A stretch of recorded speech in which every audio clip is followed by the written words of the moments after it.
পশ্চিমবঙ্গের স্কুল ও মাদ্রাসা বোর্ডের দশম শ্রেণী অর্থাৎ মাধ্যমিকের ভূগোল বিষয়ের প্রথম টপিক বহির্জাত প্রক্রিয়া ও তাদের দ্বারা সৃষ্ট ভূমিরূপ। আজকে আমরা খুব সহজে বহির্জাত প্রক্রিয়া সম্পর্কে জানব। আমরা নবম শ্রেণীতে অন্তর্জাত প্রক্রিয়া সম্পর্কে জেনেছিলাম। এখানে অন্তর্জাত প্রক্রিয়া বা বহির্জাত প্রক্রিয়া বলতে ভূমিরূপ গঠনকারী প্রক্রিয়াকে বোঝানো হয়েছে। নবম শ্রেণীতে আমরা অন্তর্জাত প্রক্রিয়ার ক্ষেত্রে দেখেছি সেখানে পৃথিবীর অভ্যন্তরের কিছু শক্তি যেমন অগ্ন্যুৎগম, ভূমিকম্প পৃথিবী পৃষ্ঠের ভূমিরূপের পরিবর্তন ঘটিয়েছে। সেটা ছিল অন্তর্জাত প্রক্রিয়ার মধ্যে। আজকে আমরা জানব বহির্জাত প্রক্রিয়া। তো বহির্জাত প্রক্রিয়া সম্পর্কে জানতে হলে আমাদেরকে প্রথমেই জানতে হবে বহির্জাত শক্তি কী। এর আগে অন্তর্জাত প্রক্রিয়া যেমন পৃথিবীর অন্তরের শক্তি সম্পর্কে আমরা জেনেছি, তো আজকে আমরা জানব বহির্জাত শক্তি কী এবং বহির্জাত প্রক্রিয়া। তো বহির্জাত শক্তি হচ্ছে কি পৃথিবী পৃষ্ঠের বাইরের শক্তি। পৃথিবী পৃষ্ঠের বাইরের শক্তি কি তোমরা বুঝতে পারছো? যেমন নদী প্রবাহ, বায়ু প্রবাহ, হিমবাহ, সমুদ্র তরঙ্গ, এই সমস্ত শক্তি। তো এই সমস্ত পৃথিবী পৃষ্ঠের বাইরের শক্তি যখন পৃথিবী পৃষ্ঠের ওপর ক্ষয়, বহন ও সঞ্চয়ের মাধ্যমে পরিবর্তন ঘটায়, অর্থাৎ ভূমিরূপের পরিবর্তন ঘটায়, সেই প্রক্রিয়াটা হচ্ছে বহির্জাত প্রক্রিয়া। বুঝতে পারলে? তো এই বহির্জাত প্রক্রিয়াটাকে নোট হিসাবে তোমরা যদি লেখো তাহলে লিখতে পারো ভূবহিস্থ বিভিন্ন প্রাকৃতিক শক্তি যে প্রক্রিয়ায় ভূপৃষ্ঠের উপরিভাগে ক্রিয়া করে ক্ষয় ও সঞ্চয় কাজের মাধ্যমে ভূমিরূপের পরিবর্তন ঘটায় তাকে বহির্জাত প্রক্রিয়া বলে। এই প্রক্রিয়ায় আবহাওয়ার বিভিন্ন উপাদান, নদী, হিমবাহ, বায়ু, সমুদ্র তরঙ্গ প্রভৃতি অংশগ্রহণ করে ধীরে ধীরে আদি ভূমিরূপের উপর নতুন ছোট ছোট ভূমিরূপ সৃষ্টি করে। আমরা অন্তর্জাত প্রক্রিয়ায় যে ভূমিরূপগুলো দেখেছি সেগুলো হচ্ছে আদি ভূমিরূপ, যেমন হিমালয় পর্বত, যেটা হচ্ছে ভঙ্গির পর্বত, এগুলো অন্তর্জাত প্রক্রিয়ায় সৃষ্টি হয়েছে। তো অন্তর্জাত প্রক্রিয়ায় ওপরে যখন নদী প্রবাহিত হয়, ঠিক আছে, তো নদী প্রবাহিত হওয়ার সময় নদীর ক্ষয়ের ফলে ভি আকৃতির নদী উপত্যকা, ঠিক আছে, জলপ্রপাত, তারপরে সেই ক্ষয়জাত পদার্থগুলো যখন সঞ্চিত হয় বদ্বীপ গঠন করে, সমভূমি গঠন করে, ঠিক আছে, পলল সমভূমি যেটাকে বলছে। তো এইগুলো হচ্ছে কি আদি ভূমিরূপের উপরে ছোট ছোট ভূমিরূপ সৃষ্টি হচ্ছে। তো এই যে আদি ভূমির উপর ছোট ছোট ভূমিরূপ সৃষ্টি হচ্ছে সেটাই হচ্ছে বহির্জাত প্রক্রিয়ায় সৃষ্ট ভূমিরূপ। তো এই বহির্জাত প্রক্রিয়া আবার তিনটি প্রক্রিয়ার মাধ্যমে সম্পন্ন হয়। একটা হচ্ছে অবরোহণ প্রক্রিয়া, আরোহণ প্রক্রিয়া এবং জৈবিক প্রক্রিয়া। তো অবরোহণ প্রক্রিয়া কি? খুবই সহজ। অবরোহণ প্রক্রিয়া হচ্ছে ভূপৃষ্ঠের উঁচু অংশগুলো, যেমন পার্বত্য অঞ্চল, উঁচু মালভূমি, উঁচু অংশগুলো যখন বহির্জাত শক্তির দ্বারা ক্ষয়প্রাপ্ত হয়ে নিচু হয় তখন সেই প্রক্রিয়াটিকে বলা হয় অবরোহণ প্রক্রিয়া। ধরো এই হচ্ছে উঁচু পর্বত, ঠিক আছে, এই উঁচু অংশ যখন মনে করো যে এটা বহির্জাত শক্তি যেমন নদী, হিমবাহ, বায়ুর দ্বারা ক্ষয়প্রাপ্ত হয়ে ধরো এরকম হয়ে গেল, নিচু হয়ে গেল, এই অংশে চলে আসলো, ওটা উঁচু ছিল নিচু হয়ে গেল, তখন যে প্রক্রিয়া এই উঁচু অংশ ক্ষয়প্রাপ্ত হয়ে নিচু হলো সেই প্রক্রিয়াটা হচ্ছে কি অবরোহণ প্রক্রিয়া, ঠিক আছে। তো এই অবরোহণ প্রক্রিয়াটিকে তোমরা নোট আকারে লিখতে পারো যে প্রক্রিয়ায় ভূবহিস্থ প্রাকৃতিক শক্তি সমূহের প্রভাবে ভূপৃষ্ঠের উঁচু অংশগুলি ধীরে ধীরে ক্ষয়প্রাপ্ত হয়ে নিচু হতে থাকে, অর্থাৎ উচ্চতা হ্রাস পেতে থাকে, তাকে অবরোহণ প্রক্রিয়া বলে। তো এই অবরোহণ প্রক্রিয়ার মধ্যে আবার কতগুলো অংশ আছে, মানে অবরোহণ প্রক্রিয়া আবার বেশ কয়েকটি প্রক্রিয়ার মাধ্যমে সম্পন্ন হয়, যেগুলো তোমরা আগেই জেনেছো, নবম শ্রেণীতে ছিল, যেমন আবহ বিকার, পুঞ্জিত ক্ষয়, ক্ষয়ীভবন, এইগুলো। তো এগুলো আবহ বিকার, ক্ষয়ীভবন, পুঞ্জিত ক্ষয় সম্পর্কে তোমাদের ধারণা অবশ্য আছে, তবু আমি সংক্ষেপে বলি। আবহ বিকার কি?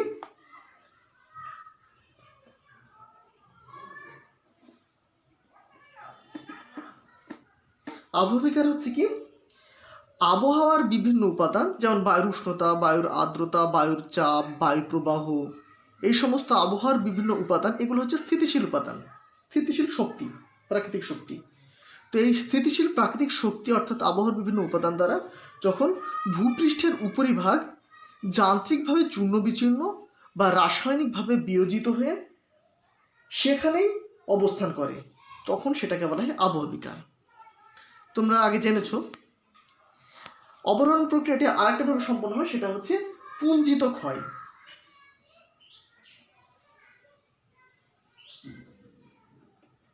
পুঞ্জিত ক্ষয়, পুঞ্জিত ক্ষয় ব্যাপারটাও খুব সহজ। পুঞ্জিত ক্ষয় হচ্ছে কি, আবহাওয়া বিকারে আবহাওয়ার বিভিন্ন উপাদানগুলো কি হয়, যান্ত্রিক বা রাসায়নিক প্রক্রিয়ায় চূর্ণ বিচূর্ণ বা বিয়োজিত হয়ে সেখানে অবস্থান করে। তো সেই উপাদানগুলো যখন বায়ু, নদী, হিমবাহ প্রভৃতির কোনো সাহায্য ছাড়াই কেবলমাত্র মাধ্যাকর্ষণ শক্তির প্রভাবে ধীরে ধীরে কিংবা দ্রুত নিচের দিকে নেমে আসে, মানে উঁচু জায়গা থেকে নিচের দিকে নেমে আসে, তখন সেটাকে বলা হয় পুঞ্জিত ক্ষয়। আর একটা হচ্ছে অবরোহণ প্রক্রিয়ায় আর একটা সাহায্য করে, সেটা হচ্ছে ক্ষয়ীভবন।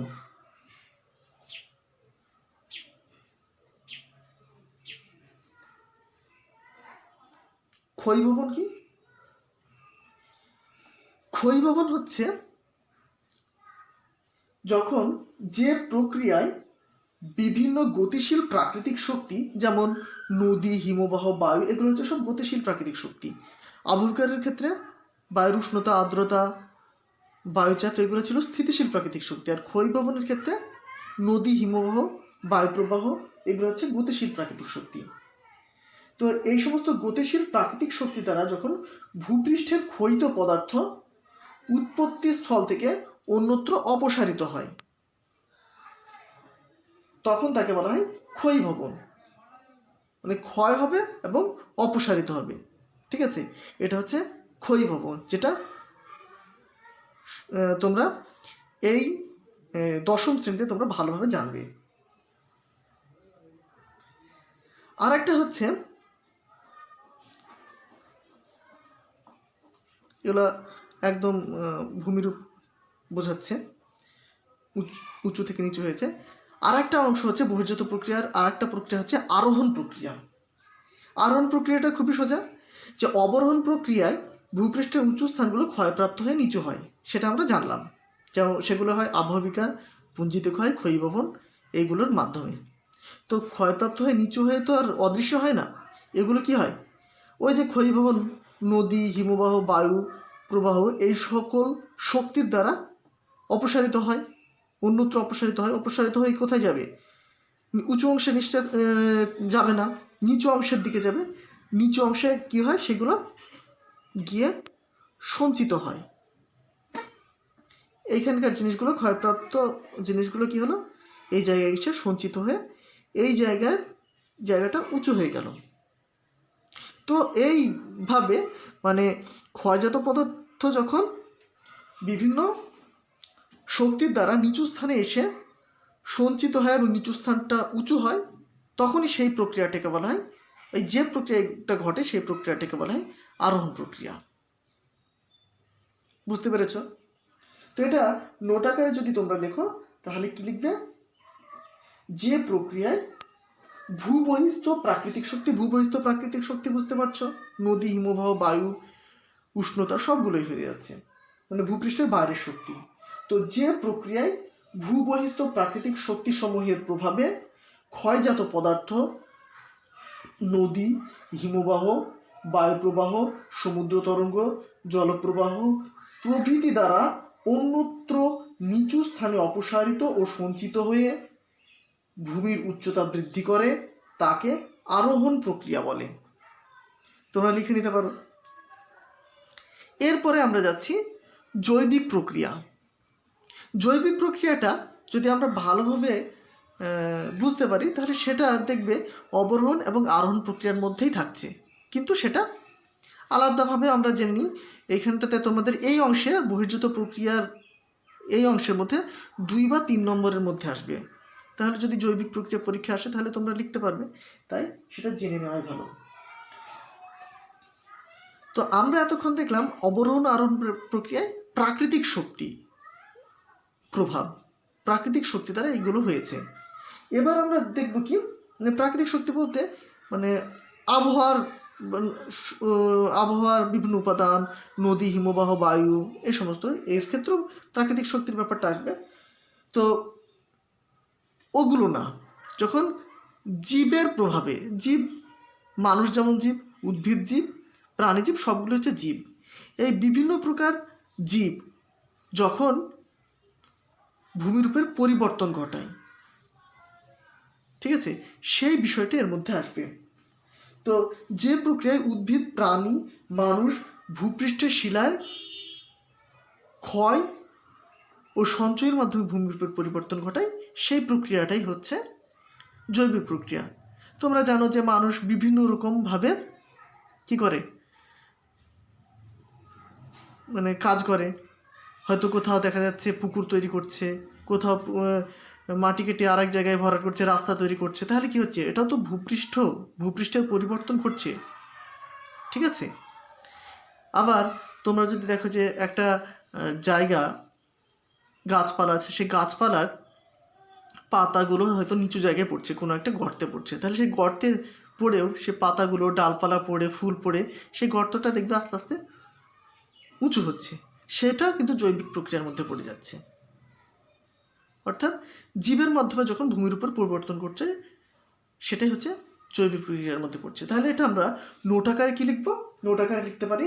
তো যে প্রক্রিয়ায় উদ্ভিদ, প্রাণী ও মানুষ ভূপৃষ্ঠের শিলার ক্ষয়, বহন ও সঞ্চয় কাজের মাধ্যমে ভূমিরূপের পরিবর্তন ঘটায় তাকে জৈবিক প্রক্রিয়া বলে। যেমন মানুষের দ্বারা জলাভূমি ভরাট, বাঁধ নির্মাণ, নিচু স্থান জলাভূমিতে খসে পড়া পাতা, ফুল, ফল, ডাল পচে জৈব পদার্থ সৃষ্টি হয়ে ভরাট প্রভৃতির মাধ্যমে ভূমিরূপের পরিবর্তন হয়, সেটা আমরা বুঝতে পারলাম। এরপরে আমরা কিচ্ছে যাব পর্যায়নে। তো পর্যায়নটা পরীক্ষায় খুব আসে, ভালো করে জানবে। পর্যায়নটা একটা জিনিস তোমাদের জেনে রাখতে হবে, পর্যায়ন বা গ্রেডেশন। এখানটাতেই বোঝানো যাবে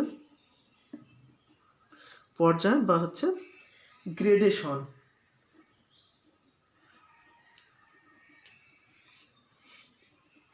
অন্য জায়গায় ইংরেজিতে লিখলাম না, এখানে ইংরেজিতে লিখলাম, তার কারণ আছে।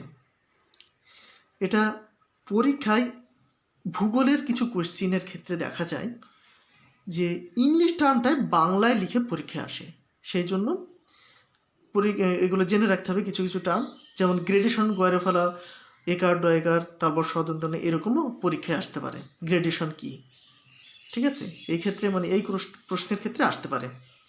তো পর্যায়ন, অবরোহণ এবং আরোহণটা জানলে পর্যায়নটা হয়ে যাচ্ছে, তাহলে বুঝতে পারবে। দেখো, তো অবরোহণ প্রক্রিয়া কি, অবরোহণ প্রক্রিয়ায় মানে ভূবহিস্থ বিভিন্ন প্রাকৃতিক শক্তির প্রভাবে যখন ভূপৃষ্ঠের উঁচু স্থানগুলো ক্ষয় পেয়ে নিচু হয়, তখন সেটাকে বলে অবরোহণ প্রক্রিয়া। এবং ক্ষয়জাত পদার্থগুলো যখন বহির্জাত শক্তির প্রভাবে অন্যত্র অপসারিত হয়ে নিচু স্থানে সঞ্চিত হয় এবং উঁচু হয় নিচু স্থানটা, সেটা হচ্ছে আরোহণ প্রক্রিয়া। এই অবরোহণ প্রক্রিয়া এবং আরোহণ প্রক্রিয়ার মাধ্যমে যখন ভূপৃষ্ঠের উপরে সমতা আসে, বা সমতা আনার একটা চেষ্টা চলে। দেখো একটা উঁচু স্থানটা নিচু হচ্ছে, নিচু স্থানটা উঁচু হচ্ছে, মনে হচ্ছে একটা একটা ভারসাম্য অবস্থায় আসবে। ঠিক আছে, এই যে চেষ্টা চলে এটাই হচ্ছে পর্যায় বা গ্রেডেশন। তো এটা তোমরা নোট আকারে লিখতে পারো, এইরকম একটা ছবি দিয়ে দিতে পারো, ভালো হয়। তাহলে লিখতে পারো, বহির্জাত প্রক্রিয়ায় অবরোহণের মাধ্যমে ভূপৃষ্ঠের উঁচু স্থান ক্ষয় পেয়ে নিচু হয় এবং নিচু স্থানে ক্ষয়জাত পদার্থ সঞ্চিত হয়ে উঁচু হয় আরোহণের মাধ্যমে। এর ফলে ভূমিরূপের মধ্যে সমতা বা সামঞ্জস্য আনার চেষ্টা চলে।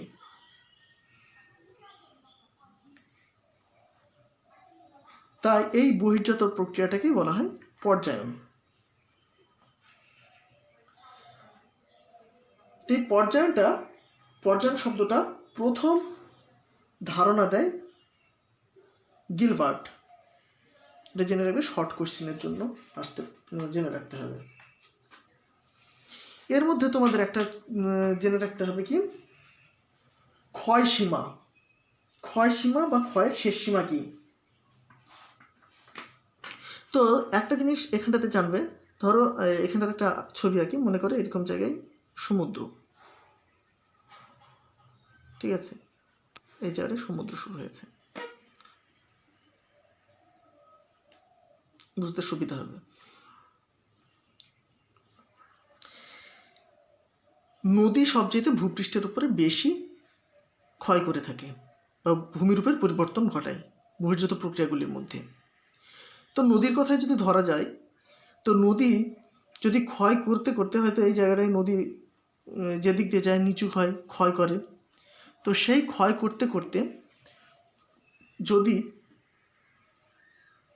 একদম নিচের দিকে চলে আসে, তবে সেই নিচের দিকে চলে আসাটা কিন্তু এই সমুদ্র পৃষ্ঠ, এটা বুঝতে পারছো, এই সমুদ্র পৃষ্ঠের নিচে কিন্তু আসবে না, ঠিক আছে, এর উপরে থাকবে, যা হবে তার উপরে, এর নিচে আসবে না, ঠিক আছে।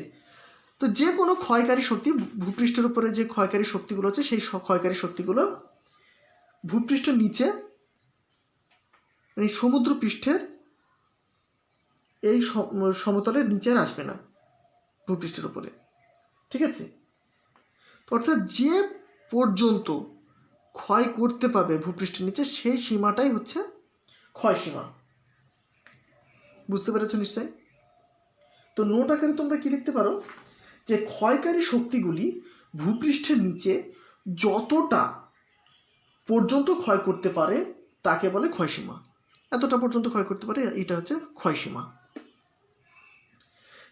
সাধারণত নদী ক্ষয়ের শেষ সীমাকে ক্ষয়ের শেষ সীমা ধরা হয়, আর সমুদ্র তল হলো নদী ক্ষয়ের শেষ সীমা।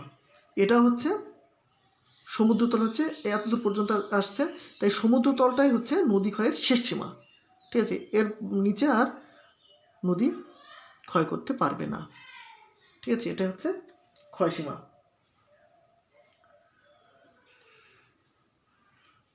জে.ডব্লিউ. পাওয়েল এই ক্ষয়সীমার ধারণাটা দেন। এরপরে তোমাদের আর একটা জানতে হবে যে নগ্নি ভবন। তাহলে এই চ্যাপ্টারটা মোটামুটি, এই অংশটা মোটামুটি কমপ্লিট। বহির্জাত প্রক্রিয়া, নগ্নি ভবন বা ডেনুডেশন। তো